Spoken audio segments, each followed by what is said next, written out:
আমার এক ভাই লিখেছে, বাংলাদেশের খবর শুনতে মন চায় না।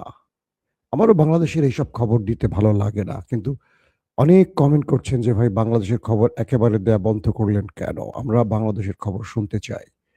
তো সেই সব দর্শকদের জন্য একটু স্যাক্রিফাইস করেন, আমিও দিচ্ছি আপনাদের। আমার সবসময় ভালো কিছু খবর দিতে ভালো লাগে। তো আরেক ভাই লিখছে, ভাই নেতা কাকু আছে না গেছে? এখনো মনে হচ্ছে নেতা কাকু আছে। আমার একটু ঠান্ডা জ্বরের কারণে গলা বসে গেছে, একটু কষ্ট হলেও শুনে নেবেন। এক ভাই লিখছে, মাসুম ভাই আপনার শরীরের অবস্থা কি? ইনশাআল্লাহ আগের চেয়ে একটু ভালো, আপডেট হচ্ছে। আমার উপস্থাপনা আপনার ভালো লাগে ভাই না? ওকে, থ্যাংক ইউ।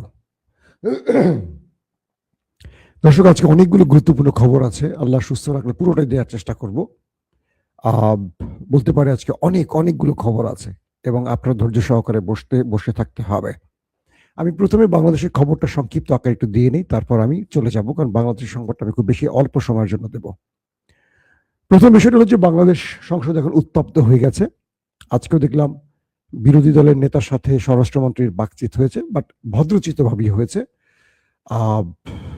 আবার গণভোট এবং জুলাই সনদ নিয়ে জামাতের 11 জোট, জামাত সহ যে 11 জোট, তারা আগামী শনিবার বায়তুল মোকাররম থেকে আন্দোলন শুরু করতে যাচ্ছে। অর্থাৎ বিএনপির হানিমুন পিরিয়ড শেষ, এবার জামাত মাঠে নামছে তার জোটকে নিয়ে। বলা হয়েছে বিক্ষোভ, সমাবেশ, মিছিল বায়তুল মোকাররম থেকে, এবং সেখান থেকে পরবর্তী নতুন কোনো কর্মসূচির ঘোষণা দেওয়া হবে। প্রশ্নটি হলো, 24-এর বিপ্লবের পর এত মানুষের প্রাণের বিনিময় যে বাংলাদেশ রচিত হয়েছে, যে বাংলাদেশের সবগুলো রাজনৈতিক দল ওয়াদা দিয়েছিলেন তারা একটা সুন্দর বাংলাদেশ গড়তে চান, তারা নতুন বন্দোবস্ত গড়তে চান, যে পুরনো বন্দোবস্তে হাসিনা ফ্যাসিস্ট হতে পারে, সেই বন্দোবস্ত আর চান না। এই প্রতিশ্রুতির পর রাজনৈতিক দল যদি আবারও ফ্যাসিজমের দিকে ফিরে যেতে চায় বা ফ্যাসিজমের সেই চিহ্নগুলোকে বাঁচিয়ে রাখতে চায়, এটা আমি মনে করব বাংলাদেশের জন্য সবচেয়ে বড় দুর্ভাগ্য।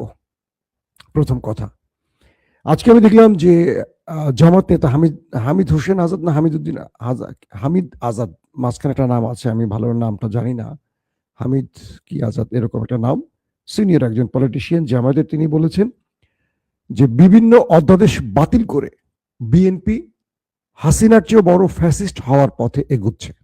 কে বলছে? জামাতের একজন নেতা। সাংবাদিকদের ডেকে তিনি এই বক্তব্যটি দিয়েছেন এবং কর্মসূচি ঘোষণা করেছেন।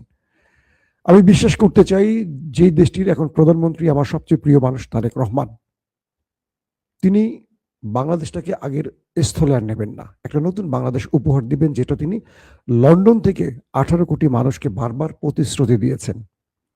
কেন যেন বারবার আমাদের সালাউদ্দিন ভাই আলোচিত হচ্ছেন, তার দায়িত্বটা অনেক বেশি দেখছি, তারেক রহমানকে সেইভাবে বক্তব্য রাখতে শুনছি না।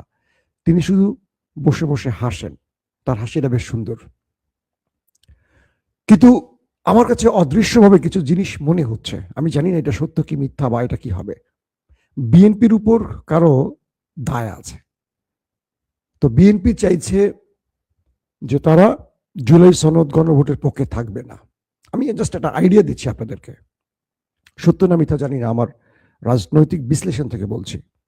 কিন্তু বিএনপিও মনে মনে বা তারেক রহমানও মনে মনে চায় এটা হোক, কিন্তু যারা তাদেরকে ক্ষমতায় বসিয়েছে, সারপ্রাইজ গিফট করেছে, তারা চাচ্ছে বিএনপিটা না করুক। তাই তারা চাচ্ছে দেশে একটা আন্দোলন সৃষ্টি হোক, জামাত এটা নিয়ে চাপ সৃষ্টি করুক, এবং একটা টাইম পরে বিএনপিটা মেনে নেবে।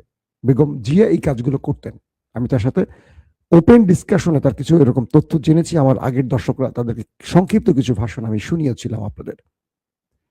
তবে বিএনপির মধ্যে একটা বড় গ্রুপ আছে যারা সরাসরি ভারতের এজেন্ট হিসেবে কাজ করছে, তারেক রহমান তাদেরকে চিহ্নিত করেছেন। পর্দার অন্তরালে অনেক খবর আছে যেগুলো আমরা প্রকাশ করতে পারি না, জাতীয় নিরাপত্তার প্রয়োজনে, রাষ্ট্রের নিরাপত্তার প্রয়োজনে অনেক খেলা চলছে, বুঝছেন? তো সেখানে এখন পর্যন্ত আমার কাছে যে খবর আছে, তারেক রহমান পজিটিভ অবস্থানে আছেন, কিন্তু কিছু খেলা খেলছেন তিনি। কেন খেলছেন? তার উপরে চাপ আছে, কারণ তিনি দেশে এসেছিলেন যে চুক্তিগুলো বা যে শর্তগুলোর উপরে, তাদের কিছু দায় শোধ করতে হবে তাকে, তো তাকে একটু সময় দিয়ে সেই কাজগুলো করতে হবে। বাট তিনি চাইছেন বাংলাদেশে কিছু হোক, আর যদি সেটা না হয়, আমার ধারণা ভুল হয়,